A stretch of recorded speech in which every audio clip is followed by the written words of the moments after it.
classical in style. So let's talk about a couple of things. It's in 12/8 time. 12/8 is like 4/4 time, right? Except there, instead of being 1 and 2 and 3 and 4 and, it's 1 and a 2 and a 3 and a 4 and a. It's a triplet on each beat.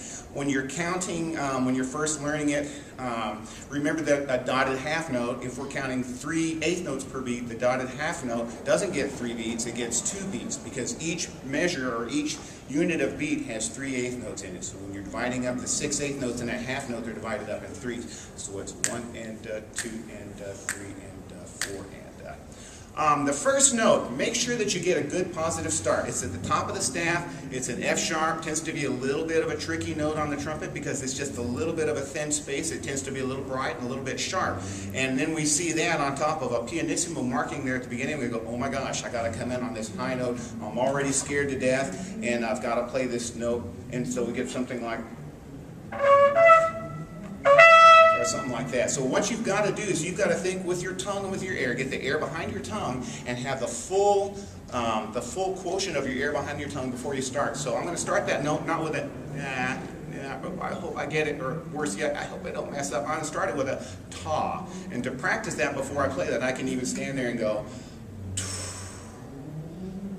and I want to feel the air behind my tongue. When my tongue is at the roof of the mouth, I want to feel the air pushing gently against the tongue. So the instant that I release the air with my, or drop that tongue down, the air is 100% of whatever rate I mean for it to be, whether that's pianissimo or fortissimo or whatever. So with where it is in the staff, with all the other things that are going on, what we want to do is we want to play with sort of a pianissimo or a quiet, dynamic sound, but maybe not necessarily a dynamic a decibel level of piano. So I'm going to think, have the air behind the tongue, and it helps also, it's crucially important actually, if you can have in your head, because second five can get an F sharp, or get a D sharp, or get an A. It can get any number of notes, or even a B.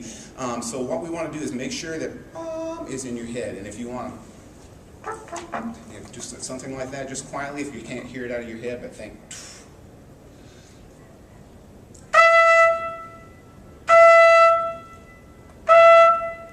Just like that, and you have to trust yourself to do it. What we tend to do is we tend to tongue and then blow, so it's ta, ta, and that's what gets us in trouble. But if you can think instant sound, release the air, and the air is going at 100% of the rate you mean it to the instant you let that tongue down out of the way.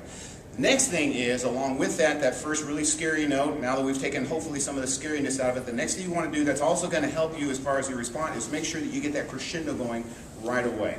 Musically, that's important because it's there, and also all of your long notes need to be doing something. They need to be getting louder or getting softer. Otherwise, they're boring, they get stagnant. But on top of that, if they're not doing something, if they're not getting louder or softer, your tone is probably going to be dull. Okay, it's going to be lacking in resonance. So we want to make sure that there's always some activity on it. So get that note going.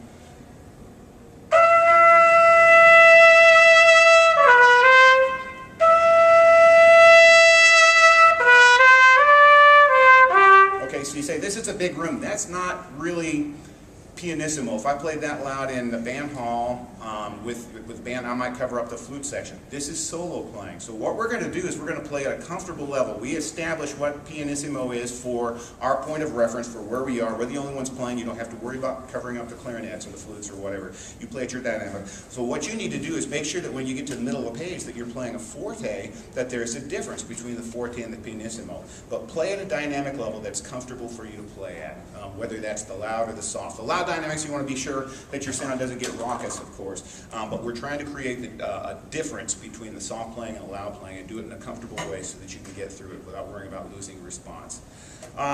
Phrasing, look for high points and low points in phrasing. We've already talked about the long notes always having a sense of rise and fall, either going, getting louder or getting softer. When we speak in sentences, we speak, we don't speak in monotones with every word and having the same amount of emphasis on every word. We kind of have, there are certain words that just kind of jump out of whatever the sentence is. So my word is, look for high and low points in your musical line. Which notes get the most emphasis? So in music, it's dee da da dee da dee da da da da dee da da dee da da dee da. So find where those high points are in the phrase, crescendo to them, and then decrescendo after you've hit that point. So that those first, I just kind of gave you the emphasis on the very first line. It's da da da dee. We're kind of going to the A in the second bar, and then relaxing just a little bit.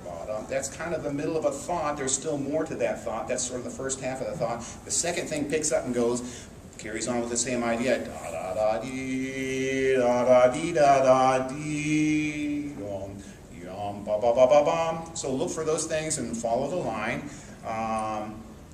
The fourth line, 1, 2, 3, the fourth line down, we've got some staccatos there in the first bar, staccatos with the slur marking. You see stuff like that and you just go, make up your mind, what do you want to do, play it long or short? Well, actually, they want you to do a little bit of both. When you see that marking, it's, I'm told it's a string marking, I don't know because I'm not a violinist, but they say that if you were to bow that, you would bow all 3 notes in the same direction.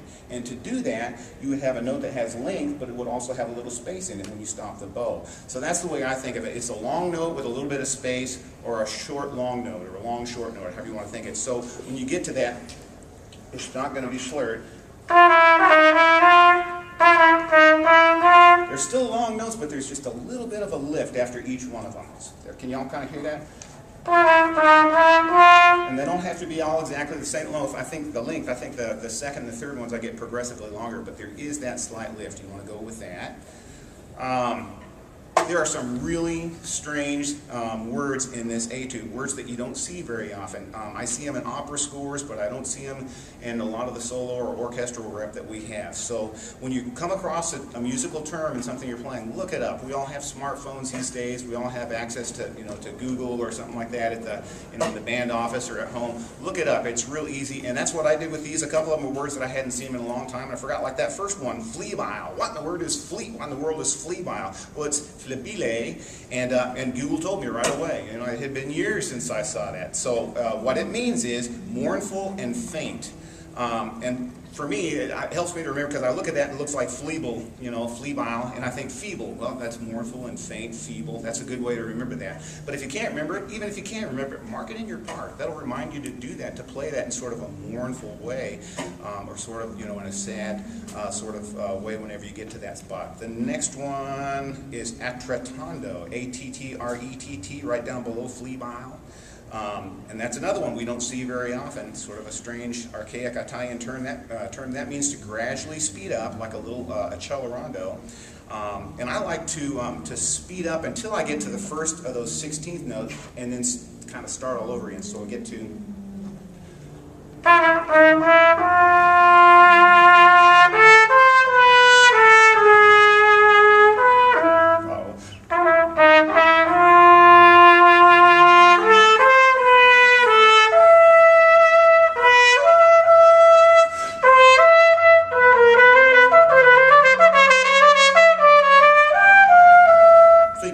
Speeding up into the 16th notes a little bit, then I start it again, and then gradually speed it up a little bit more until I get to the word trattenuto. That means held back and sustained, so that's where we start to hold back just a little bit. And then we've got tenuto at the end of that line. We're definitely going to slow down quite a bit more on the high A and high G. Tenuto means longer than or at least the full length, or perhaps a little bit longer than the value of the note that it's marked at. The word at the beginning of that, rinforzando, that means gradually growing in emphasis. Broadening, broad accents. Rinforzando is like a if you saw that on one note. And here on the line is more and more and more emphasis as you go through the line. What other words? Tenuto. Stentando means held back and heavy on those eighth notes there towards the bottom. You can see where I wrote that right there. So I like these. You've got these three things. They're all you don't want them all to be the same. So the first we have the accents, and then the word stentando underneath it. The next one is just accented, and then the next one is fortissimo with staccatos under. You don't want pack, pack, pack. I think that's out of character. So we want something different because he marked it differently. Last dynamic marking we have is pianissimo, and then all of a sudden we're forte. Well, that to me musically that can't be right. So I'm going to do something different with each one of those 3 eighth note patterns going into each one, and I like a little bit of a pause after those dotted half notes. So I'm thinking, I want my pizza. I need my pizza. Give me my pizza. Now I want my pizza. So I've something like that, or whatever you want to think, but something where you're saying something and you say it musically. So it'll come out something hopefully like this.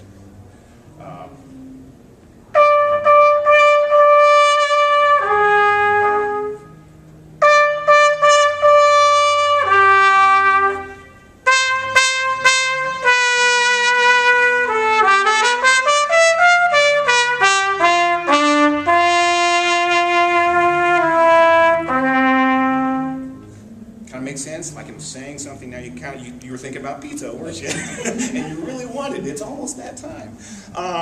The last fermata is we're going to the last note. I'm thinking a retard there. So you want what we think of the retard, think of the fermata. That eighth note after the fermata is part of whatever retard you set up. So I'm counting da da da da da da da 2, 3, 4, ba. So it's okay to take extra time on that eighth note because it's in the context of whatever you've set up with the beginning of the note before. We tend to forget about that. We go da da da da da la tom, and that's okay. But I think the other way, since we're making this the end of the piece, it makes more sense. It kind of fits with what you've set up.